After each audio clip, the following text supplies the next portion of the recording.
भाजपसोबत येण्याची आमची आणि मोठ्या साहेबांची अर्थातच शरद पवार साहेबांची खूप आधीपासून इच्छा होती, मात्र गाडी स्लिप होऊन जात होती असा मोठा गौप्यस्फोट राष्ट्रवादी काँग्रेसचे नेते प्रफुल्ल पटेल यांनी केला आहे। ते महायुतीच्या सत्कार समारंभामध्ये बोलत होते। 2014च्या निवडणुकीमध्ये आम्ही काँग्रेसचा हात सोडायचा आणि भाजपवाल्यांनी शिवसेनेचा हात सोडायचा असं ठरलं होतं, असा दावाही त्यांनी आपल्या भाषणात केला आहे। प्रफुल्ल पटेल पुढे म्हणाले की 2014च्या निवडणुकीच्या निकालाच्या दिवशी मी स्वतः बाहेरून पाठिंबा देत असल्याची घोषणा केली आणि आमच्या सहकार्याने हरिभाऊ बागडे स्पीकर म्हणून निवडून आले।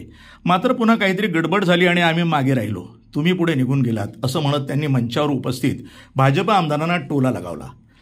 प्रफुल्ल पटेल यांच्या या वक्तव्यामुळे राजकीय वर्तुळामध्ये अनेक चर्चांना उधाण आलंय। प्रफुल्ल पटेल यांच्या या वक्तव्यामुळे 2014 मधील राजकारणाचे अनेक न उलगडलेले पदर पुन्हा एकदा समोर आलेत।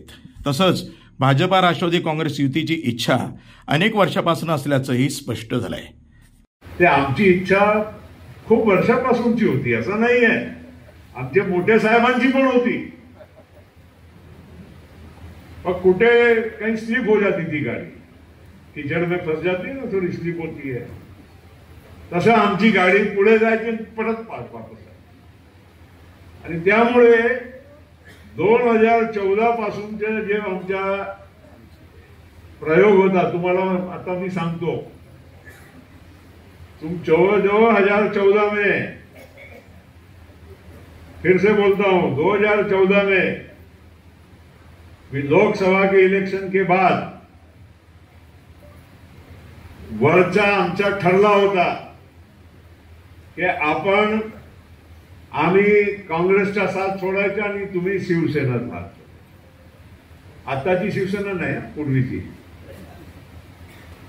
आणि त्या हिशोबाने विधानसभेची इलेक्शन चारही पक्ष वेगवेगळे लढले, नाहीतर दोन होते ना, शिवसेना, बीजेपी, काँग्रेस, राष्ट्रवादी, चारही पक्ष वेगळे लढले।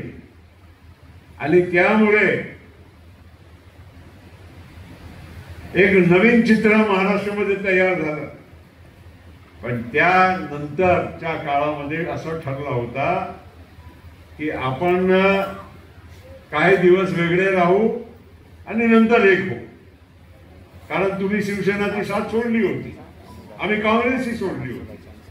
तुम्हाला आठवत असेल, तुमच्या नंबर 122 होता, ते 26 होता, काही काय झालं 122। आणि इलेक्शनच्या निकालाच्या दिवशी 1 वाजता टीव्हीवर मी स्वतः राष्ट्रवादीच्या वतीने जाऊन मी घोषणा केली की आम्ही बाहेरून तुम्हाला पाठिंबा देत आहोत, हरिभाऊ बागडे तुमचे स्पीकर निवडून आले, ते आमच्या सहकार्यांनी निवडून आले।